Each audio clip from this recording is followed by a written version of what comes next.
Chapter 2, Part E of Greener Than You Think, by Ward Moore. An illiterate patchwork of lifeless and uninteresting scribbling appeared under my byline day after day in the Intelligencer. Not a word, not a thought of my own was left.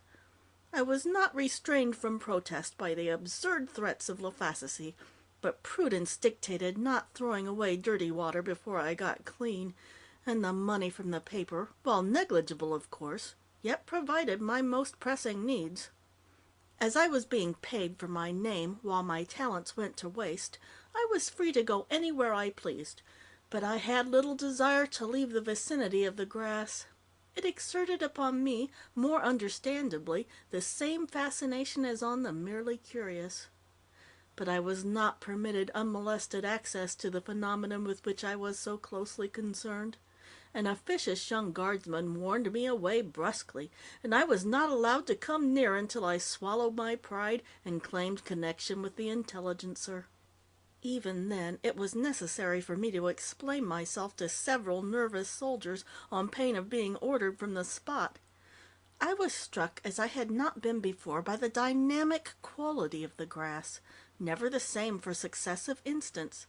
Constant movement and struggle as the expanding parts fought for room among themselves, pushing upward and outward, seemed to indicate perceptible sentience permeating the whole body. Preparing, brooding. It was disturbed, searching, alert. Its external aspect reflected the change. The proportions of height to breadth had altered since the explosion. The peak had disappeared, flattening out into an irregular plateau. Its progress across the ground, however, had been vastly accelerated. It had crossed the streets on all sides of the block and was spreading with great rapidity over the whole district. For the moment, no new effort was apparently being made to halt its progress, the activities of the militia being confined to patrolling the area and shooing decent citizens away. I wondered if a new strategy contemplated allowing the thing to exhaust itself. Since it looked more vigorous with each passing hour, I saw myself on the payroll of the Intelligencer for a long time to come. Captain Eltwis walked by, and I asked him if this were so. "Don't worry," he reassured me. "We're hep now with the actual unbeatable McCoy. Park the body and watch what happens to old Mr. Grass." I had every intention of staying, and I thought it advisable to remain close to the captain in order, if his boast were well founded, to be in on the kill. He was in excellent spirits, and although I did not think it tactful to refer to it, it was evident his little difference with the colonel about the unreceived orders had not affected him. We chatted amiably. I mentioned what Miss Francis had said about the weeds springing up in new places from each of the shreds dispersed by the explosion, but he merely shrugged and laughed. "I know these long-bearded scientific nuts. They can find calamity around the corner quicker than a drunk can find a bar." "The discoverer of the Metamorphizer is a woman, so her long beard is doubtful," I told him, just a little irritated by his cocksureness. He laughed with as much ease at himself as at anything else. "A woman scientist, eh? Funny things women'll do when they can't get a man. But long-bearded or flat-chested, it's all the same. Gruesome, that's what they are, gruesome. Forget it. After we get this cleaned up, we'll take care of any others that start, but personally, I don't think there'll be any. Sounds like a lot of theory to me." I looked contemptuously at him, for he had that unimaginative approach which disdains science and so holds civilization back on its upward path. If the world's future rested with people like this, I thought, we should never have had dynamite, or germ theories, or airplanes capable of destroying whole cities at a blow. But Captain Eltwis was a servant to the science he looked down on. The answer he had bragged about now appeared, and it was a scientific contribution if ever there was one. A division of tanks, 20 or 30 of them, with what appeared to be sled runners invertedly attached to their fronts, rolled into sight. "Wire cutters," he explained with pride. "Same equipment used for barbed wire on the Normandy beachhead. Go through anything like cheese." The tanks drew up in a semicircle, and the drivers came out of their vehicles for last-minute preparations. A final check was made of gas, oil, and the positions of the wire cutters. Maps, showing the location of each house now covered by the grass, were studied, and compass points checked against them. I admired the thoroughness and efficiency of the arrangements. So did the captain. The idea is simple. These tanks are shock troops. They'll cut their way into the middle of the stuff. This will give us entranceways and a central operating point, besides hitting the grass where its strength is greatest. From there, he paused impressively, from there we'll throw everything in the book at it and a few that aren't. All the stuff they used before we came, only we'll use it efficiently. And everything else, even hush-hush stuff. We just got the release from Washington. The minute one of these STEM shows, we'll stamp it out. We'll fight it until we beat it, and we won't leave a bit of it. No, sir, not one bit of it alive." He looked at me triumphantly. Behind his triumph was a hint of the vast resources and the slow-moving but unassailable force his uniform represented. It sounded as though he had been correct in his boast, and something drastic indeed would happen to Mr. Grass. The tanks were ready to go at last, and the drivers climbed back into them and disappeared, leaving the steel monsters looking as though they'd swallowed the men. Like bubbles of air in a narrow glass tube, they began to jerk backward and forward, until at some signal, I presume given by radio, they jumped ahead, their exhausts bellowing defiance of the grass mauled and torn by their treads. They went onward with careless scorn, leaving behind a bruised and trampled pathway. The captain followed in the track, and I after him, though I must admit it was not without some trepidation I put my feet upon the battered and now lifeless mass packed into a hard roadbed, for I recalled clearly how the grass had wrenched the ladder from the firemen, and how it had impishly attacked the broadcaster's equipment. The tanks moved ahead steadily until the slope of the mound began to rise sharply, and the runners of grass, instead of flattening obediently behind, curled and twisted grotesquely as the tracks passed over them, lightly slapping at the impervious steel sides. Small bunches, mutilated and crushed, sprang back into erectness. Larger ones flopped limply as their props were pushed aside. Then, suddenly, the tank we were trailing disappeared. There was no warning. 1 second it was pursuing its way, an implacable executioner. The next it had plunged into the weed and was lost to sight. The ends of the grass came together spitefully behind it, weaving themselves together, knitting, as we watched, an opaque blanket. It closed over and around so that the smooth track ended abruptly, bitten by a wiry green portcullis. I was dismayed, but the captain seemed happy. "Now we're getting somewhere," he exclaimed. "The little devils are eating right into the heart of the old son of a bitch." We stood there gaping stupidly after our lost champion, but the grass mound was enigmatic and offered us no information as to its progress.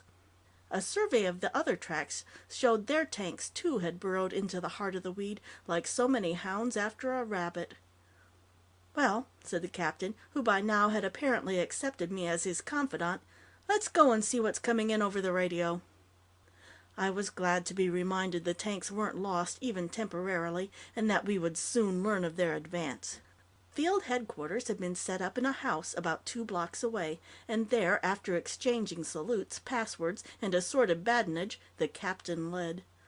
The men in contact with the tanks, shoulders hunched, fingers rapid with pad and pencil, were sitting in a row by a wall on which had been tacked a large and detailed map of the district.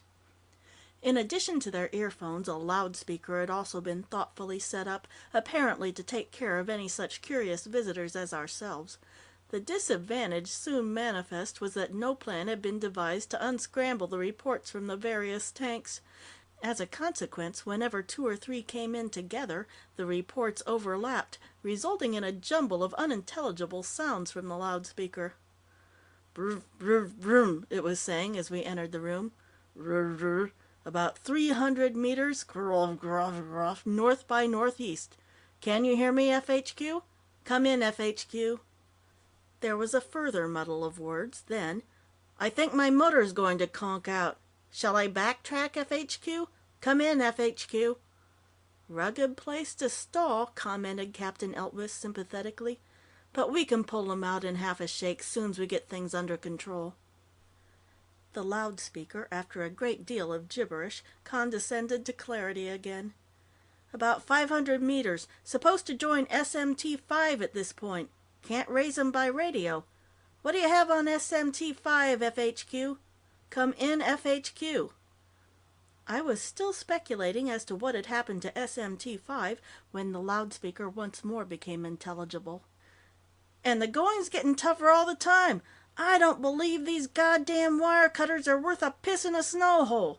Just fouled up, that's what they are, just fouled up. Got further if they'd been left off. His grumbling was blotted out. For a moment there was complete babble, then, if I can guess, it somehow got in the motor and shorted the ignition. I've got to take a chance and get out to look at it.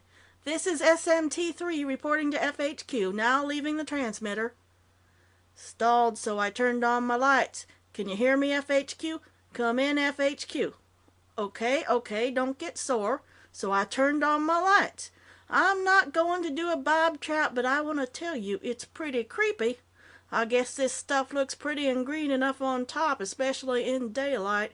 But from where I am now, it's like an illustration out of Grimm's fairy tales. Something about the place where the wicked ogre lived. Not a bit of green. Not a bit of light, except for my own, which penetrate about 2 feet ahead and stop. Dead. Yellow and reddish-brown stems, thick, interlaced. How the hell I ever got this far, I'd like to know. But not as much as how I'm gonna get out. I'm sticking my head out of the turret now, as far as these stems'll let me, which isn't far. They're a solid mass on top of the machine, and beside it, I'm going to take a few tools and make for the engine. Only thing to do. Can't sit here and describe grassroots to you dog robbers all day long. See if I can't get her running and back out. Then I resign from the state of California. Right then. This is SMT-7, leaving the transmitter for essential repairs and signing off.